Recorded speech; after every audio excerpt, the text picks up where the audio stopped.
Chapter 24, I become a monk of the Swami order. Master, my father has been anxious for me to accept an executive position with the Bengal Nagpur Railway, but I have definitely refused it, I added hopefully. Sir, will you not make me a monk of the Swami order? I looked pleadingly at my guru. During preceding years, in order to test the depth of my determination, he had refused the same request. Today, however, he smiled graciously. Very well. Tomorrow I will initiate you into the Swamihood. He went on quietly. I'm happy that you have persisted in your desire to be a monk. Lahiri Mahasaya often said, if you don't invite God to be your summer guest, he won't come in the winter of your life. Dear Master, I could never relinquish my wish to belong to the Swami order like your revered self. I smiled at him with measureless affection. He that is unmarried careth for the things that belong to the Lord, how he may please the Lord. But he that is married careth for the things of the world, how he may please his wife. That's a footnote here. That verse was from 1 Corinthians chapter 17, verses 32 and 33.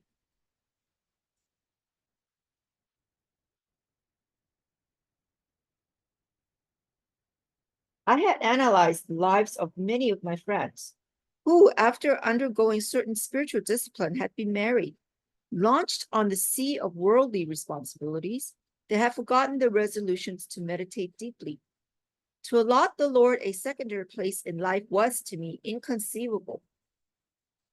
Here's a footnote about that. He who offers God a second place offers him no place. Ruskin. He is the sole owner of the cosmos, silently showering man with gifts from life to life. There is but one gift man may offer in return, his love, which he is empowered to withhold or bestow. In taking infinite pains to shroud the mystery, his presence in the atoms of creation, the Creator could have had but one motive, one sensitive desire, that man seek him only through free will. With that velvet glove of every humility has he not covered the iron hand of omnipotence. The following day was one of the most memorable in my life. It was a sunny Thursday, I remember, in July 1915, a few weeks after my graduation from college. On the inner balcony of his Serampore hermitage, Master dipped a new piece of white silk into a dye of ochre, the traditional color of the Swami order. After the cloth had dried, my guru draped it around me as a renunciant's robe. Someday you will go to the West, where silk is preferred, he said. As a symbol, I have chosen for you this silk material instead of the customary cotton. In India, where monks embrace the ideal of poverty, a silk-clad Swami is an unusual sight. Many yogis, however, wear garments of silk which retain certain subtle bodily currents better than the cotton. I am averse to ceremonies, Sri Yukteswar remarked. I will make you a Swami in the bidwat, non-ceremonious manner. The Bibidisa, or elaborate initiation into Swamihood, includes a fire ceremony during which symbolical funeral rites were performed. The physical body of the disciple is represented as dead, cremated in the flame of wisdom. The newly made Swami is then given a chant such as, this Atma is Brahma. There's a footnote about that, which literally means this soul is spirit. The Supreme Spirit, the uncreated, is fully unconditioned, neti, not this, not that, but is often referred to in Vedanta as Satchitananda, that is, being, intelligence, bliss.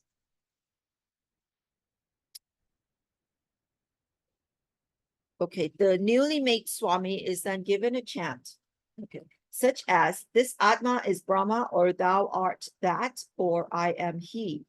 Sri Yukteswar, however, with his love of simplicity, dispensed with all formal rites and merely asked me to select a new name. I will give you the privilege of choosing it yourself, he said, smiling. Yogananda, I replied after a moment's thought. The name means bliss, Ananda, through divine union, yoga. Here's a footnote that says Yogananda is a fairly common name among Swamis.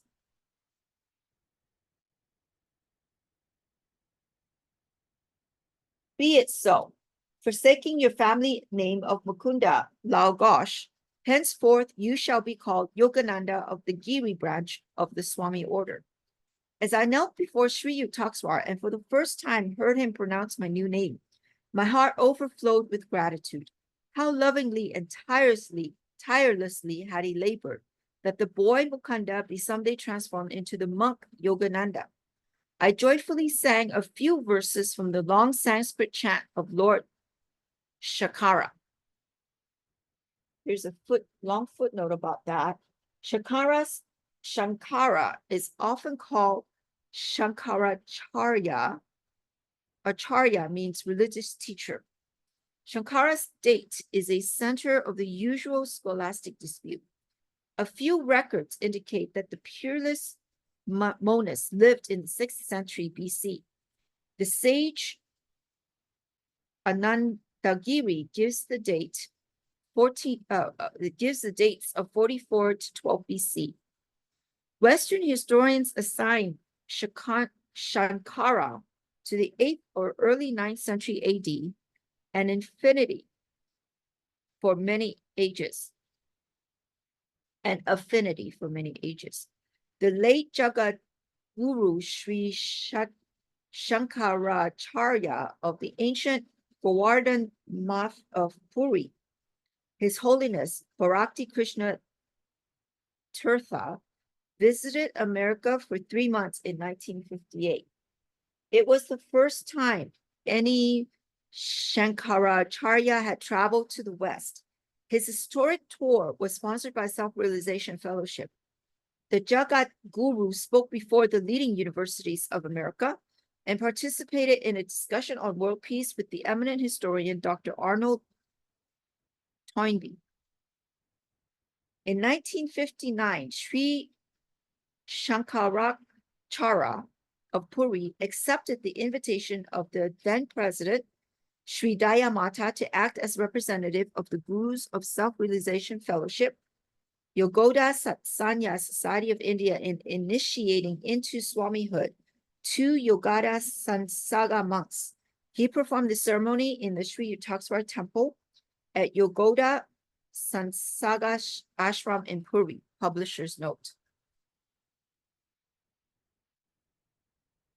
Mind nor intellect nor ego feeling, sky nor earth nor metals am I. I am he, blessed spirit, I am he. No birth, no death, no caste have I. Father, mother have I none. I am he, blessed spirit, I am he. Beyond the flights of fancy, formless am I, permeating the limbs of all life. Bondage I do not fear. I am free, ever free. I am he, blessed spirit, I am he. Every Swami belongs to the monastic order that has been honored in India from time immemorial, reorganized in its present form centuries ago by Shankaracharya. It has since been healed by an unbroken line of venerable teachers, each of whom successfully bears the title of Jagadguru Sri Shankaracharya. Many monks, perhaps 1 million, make up the Swami order. To enter it, they fulfill a requirement to receive initiation from men who themselves are Swamis. All monks of the Swami order thus trace their spiritual lineage to a common guru, Adi, the first, Shankaracharya. They take vows of poverty, non-attachment to possessions, chastity, and obedience to the head or spiritual authority. In many ways, the Catholic Christian monastic orders resemble the more ancient order of Swamis. To his new name, a Swami adds a word that indicates his formal connection with one of the 10 subdivisions of the Swami order. These dasanamis, or 10 agnomens, include the Giri mountain, to which Swami Sri Yukteswar Giri and hence I myself belong. Among the other branches are Sagara, sea, Bharati land, Puri tract, Saraswati, wisdom of nature, Tirtha, place of hermitage, and Aranya, forest. A Swami's monastic name, which usually ends in Ananda, supreme bliss, signifies his aspiration to attain emancipation through a particular path, state, or divine quality. Love, wisdom, discrimination, devotion, service, yoga. His agnomen indicates harmony with nature. The ideal of selfless service to all mankind and of renunciation of personal ties and ambitions leads most Swamis to engage actively in humanitarian and educational work in India or occasionally in foreign lands. Discarding prejudices of caste, creed, class, color, sex, and race, a Swami follows the precepts of human brotherhood. His goal is absolute unity with spirit, imbuing his waking and sleeping consciousness with the thought, I am he. He roams contentedly in a world, but not of it. Thus, only may he justify his title of Swami, one who seeks to achieve union with the Swa, or self. Sri Yukteswar was both a Swami and a yogi. A Swami, formerly a monk by virtue of his connection with the venerable order, is not always a yogi. Anyone who practices a scientific technique of divine realization is a yogi. He may be either married or unmarried, either a man of worldly responsibilities or one of formal religious rites. Here's a picture of Sri Shankaracharya at SRF YSS headquarters. Let me pan the camera out just a little bit so you could see the whole page.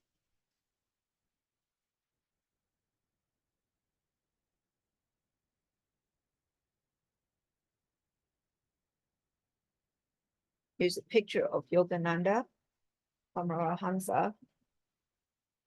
That's at the other side. And here, oops, sorry about that. And here's a footnote about that. Sri Jagadguru Shankaracharya, Bharati Krishna Titha of Puri, India, at Self-Realization Fellowship International Headquarters, Los Angeles, founded in 1925 by Paramahansa Yogananda. In 1958, the Jagadguru, senior head of the Swami order, paid a 3-month visit to America, sponsored by Self-Realization Fellowship. It was the first time in the history of ancient Swami order, that a Shankaracharya had traveled to the West.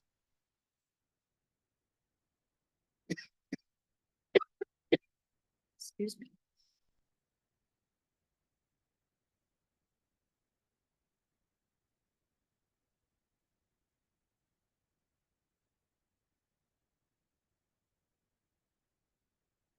All right, moving on.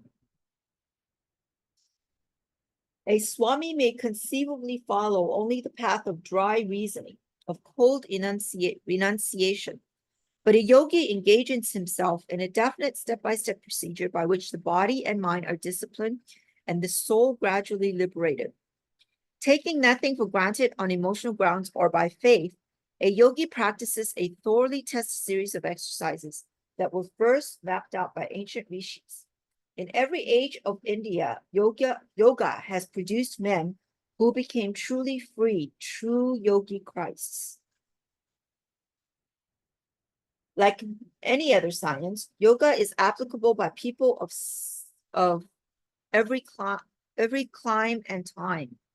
The theory advanced by certain ignorant writers that yoga is dangerous or unsuitable for Westerners is wholly false and has lamentably deterred many sincere students from seeking its manifold blessings.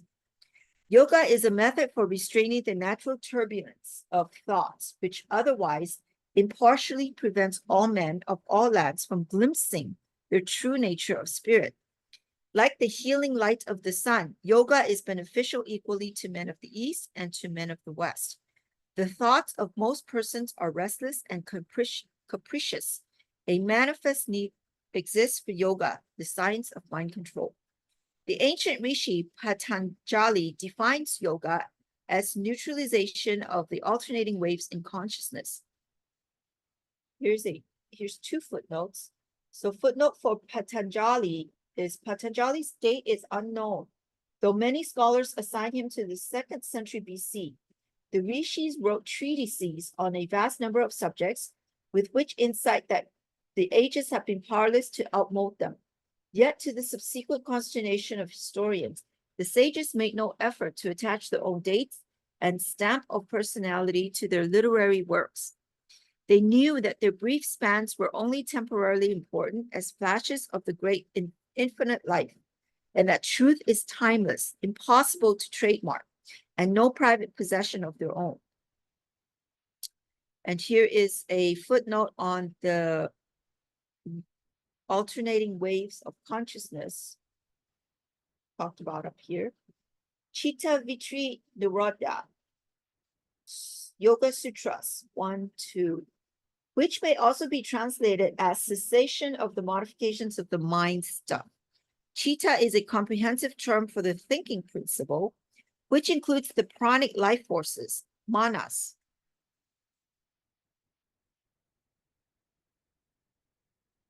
Mind or sense consciousness, ahamkara, egoity, and buddhi, intuitive intelligence. Vitti, literally whirlpool, refers to the waves of thought and emotion that ceaselessly arise and subside in man's consciousness. Nirodha means neutralization, cessation, control.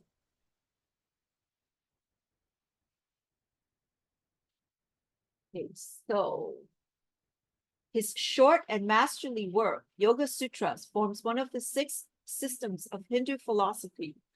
In contradistinction to Western philosophies, all 6 Hindu systems embody not only theoretical teachings, but also practical ones also.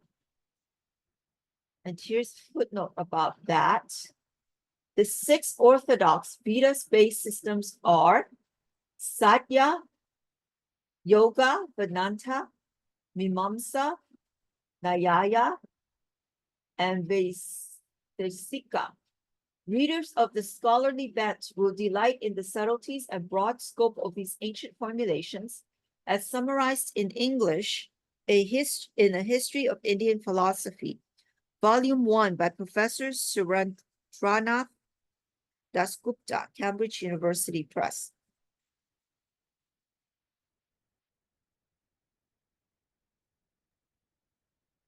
After pursuing every conceivable ontological inquiry, the Hindu systems formulate 6 definite principles aimed at the permanent removal of suffering and the attainment of timeless bliss.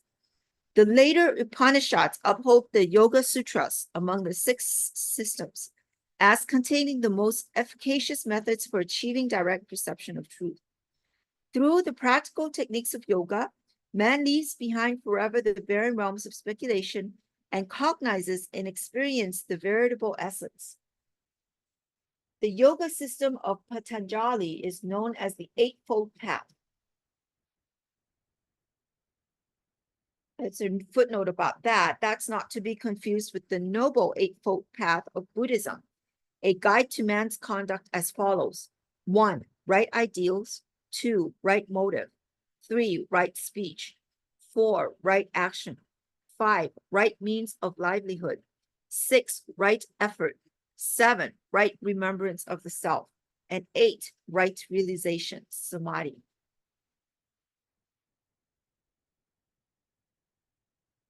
The first steps, this is the yoga system of Patanjali. So the first steps are 1, yama, moral conduct, and 2, niyama, religious observances.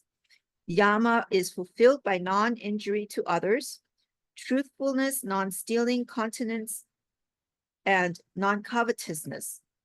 The niyama prescripts are purity of body and mind, contentment in all circumstances, self-discipline, self-study, contemplation, and devotion to God and Guru.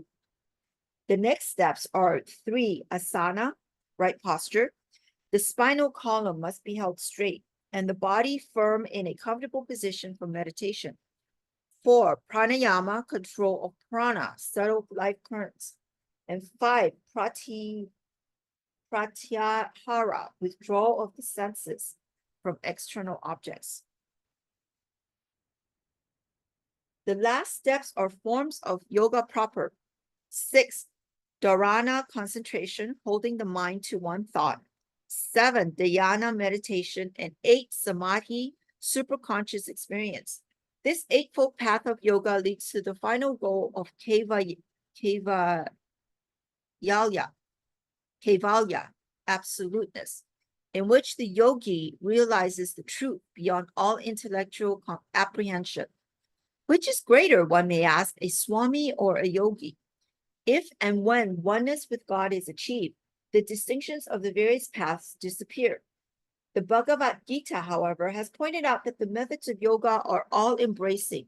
Its techniques are not meant only for certain types and temperaments, such as those few persons who incline toward the monastic life. Yoga requires no formal allegiance because the yogic science satisfies a universal need. It has a natural universal appeal. A true yogi may remain dutifully in the world. There he is like butter on water, and not like the unchurned, easily diluted milk of undisciplined humanity. Fulfilling one's earthly responsibilities need not separate man from God, provided he maintains mental uninvolvement with egotistical desires and plays his part in life as a willing instrument of the divine. There are a number of great men living today in American or European or other non-Hindu bodies who, though they may never have heard the words yogi or Swami, are yet true exemplars of those terms.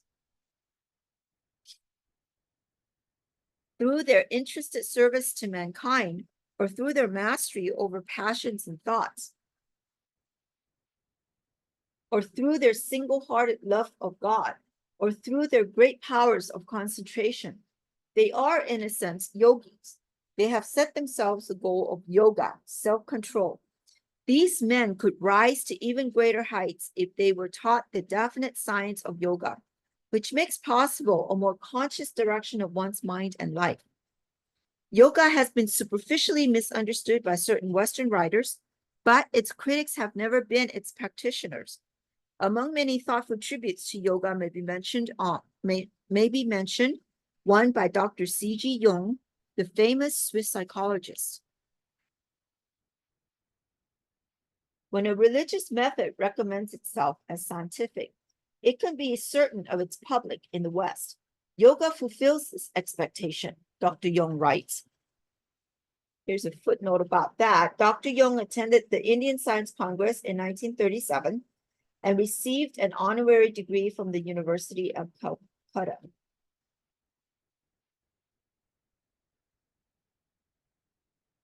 Quite apart from the charm of the new and the fascination of the half-understood, there is good cause for yoga to have many adherents.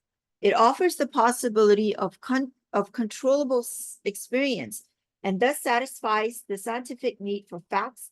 And besides this, by reason of its breadth and depth, its venerable age, its doctrine and method, which include every phase of life, it promises undreamed of possibilities. Every religious or philosophical practice means a psychological discipline. That is a method of mental hygiene.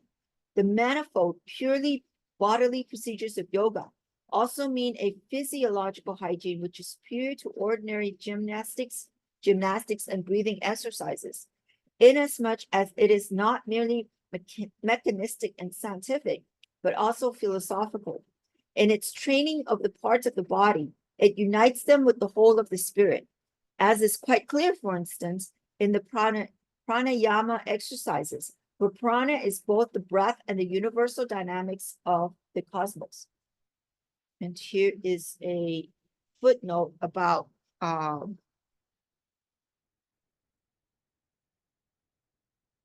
the procedures of yoga. Dr. Jung is here referring to Hatha Yoga, a specialized branch of bodily postures and techniques for health and longevity. Hatha is useful and produces spectacular physical results. But this branch of yoga is little used by yogis bent on spiritual liberation. Yoga practice would be ineffectual without the concepts of which yoga is based. It combines the bodily and the spiritual in an extraordinary complete way.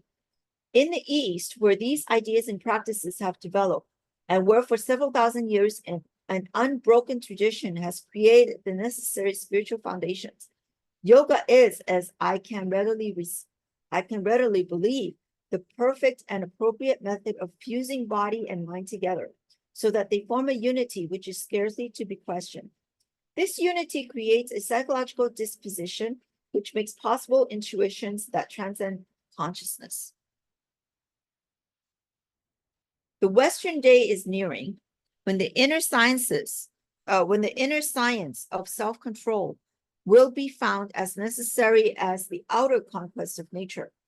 The atomic age will see men's minds sobered and broadened by the now scientifically indisputable truth that matter is in reality a concentrate of energy. The human mind can and must liberate within itself energies greater than those within stones and metals, lest the material atomic giant, newly unleashed, turn on the world in mindless destruction.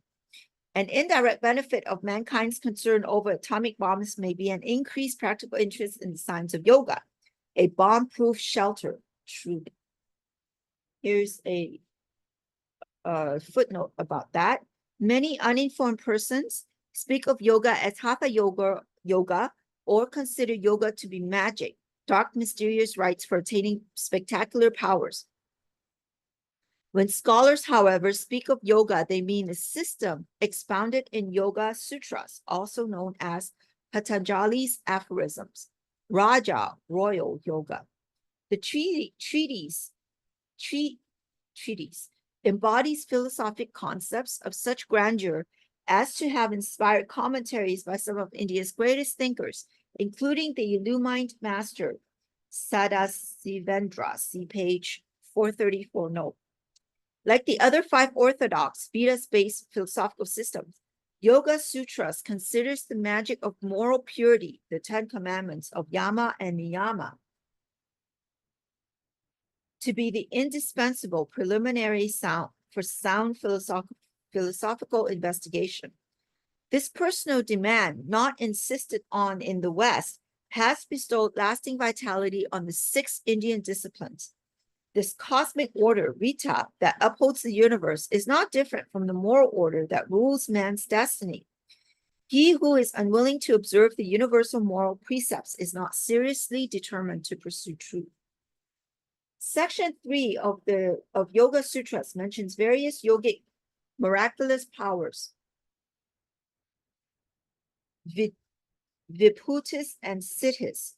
True knowledge is always power. The path of yoga is divided into 4 stages, each with its vibhuti expression. Achieving a certain power, the yogi knows that he has successfully passed the tests of one of the 4 stages. Emergence of the characteristic powers is evidence of the scientific structure of the yoga system, wherein delusive imaginations about one's spiritual progress are banished. Proof is required. Patanjali warns the devotee that unity with spirit should be the sole goal, not the possession of vibhutis, the merely incidental flowers along the sacred path. May the eternal giver be sought, not his phenomenal gifts. God does not reveal himself to a seeker who is satisfied with any lesser attainment.